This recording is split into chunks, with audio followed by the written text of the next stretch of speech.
Perubahan cuaca ekstrim yang melanda wilayah Aceh Jaya menyebabkan sebuah pohon tumbang di ruas jalan lintas Banda Aceh. Peristiwa tersebut terjadi di kawasan Gunung Cincrang, Kecamatan Setiabakti. Akibat kejadian itu, arus lalu lintas di jalur utama penghubung Banda Aceh sempat mengalami gangguan. Sejumlah kendaraan terpaksa berhenti sementara hingga proses evakuasi dilakukan oleh petugas bersama masyarakat. Untuk memperlancarkan arus lalu lintas, petugas bersama pihak kepolisian dan TNI setempat melakukan pembersihan material pohon tumbang agar akses jalan dapat kembali dilalui kendaraan. Proses evakuasi berlangsung cepat sehingga arus lalu lintas kembali normal. Tidak ada korban jiwa dalam peristiwa tersebut, namun kondisi ini menjadi peringatan bagi masyarakat agar lebih waspada terhadap potensi bencana yang dapat terjadi sewaktu-waktu. Kepala Pelaksana Badan Penanggulangan Bencana Kabupaten Aceh Jaya mengatakan kejadian tersebut terjadi saat intensitas hujan meningkat drastis pada sore hari, disertai angin kencang yang melanda kawasan tersebut.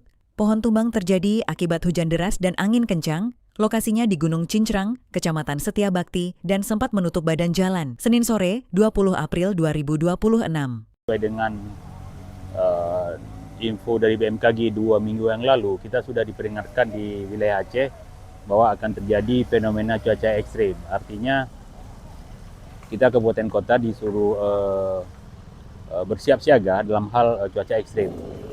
Terutama pada hari ini kita lihat sendiri bahwa tadi sebelum kejadian memang cuaca cerah, tapi setelah setengah jam itu berubah menjadi cuaca yang sangat ekstrim. Kita menghimbau kepada masyarakat untuk tetap siaga menghadapi perubahan cuaca yang sangat ekstrim.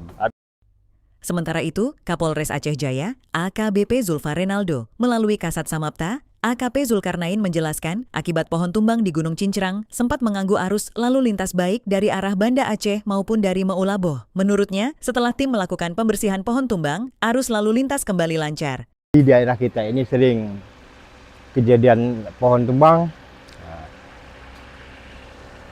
Untuk sementara sesudah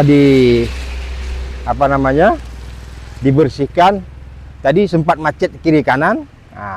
Sudah tim turun dari kecamatan, dari Polres. Alhamdulillah keadaan sudah lancar kembali. Terutama kita himbau kepada para pengguna lalu lintas, apalagi musim hujan, mohon berhati-hati perjalanan Banda Aceh ke Meulaboh, karena banyak pohon tumbang, longsor, dan lain sebagainya. Atas fenomena cuaca ekstrem, BPBK Aceh Jaya mengimbau masyarakat, khususnya pengguna jalan yang melintas di kawasan rawan seperti perbukitan dan hutan, untuk lebih berhati-hati. Pengendara diminta meningkatkan kewaspadaan terhadap potensi pohon tumbang, longsor, maupun genangan air. Dari Aceh Jaya, Tim Isu Publik melaporkan.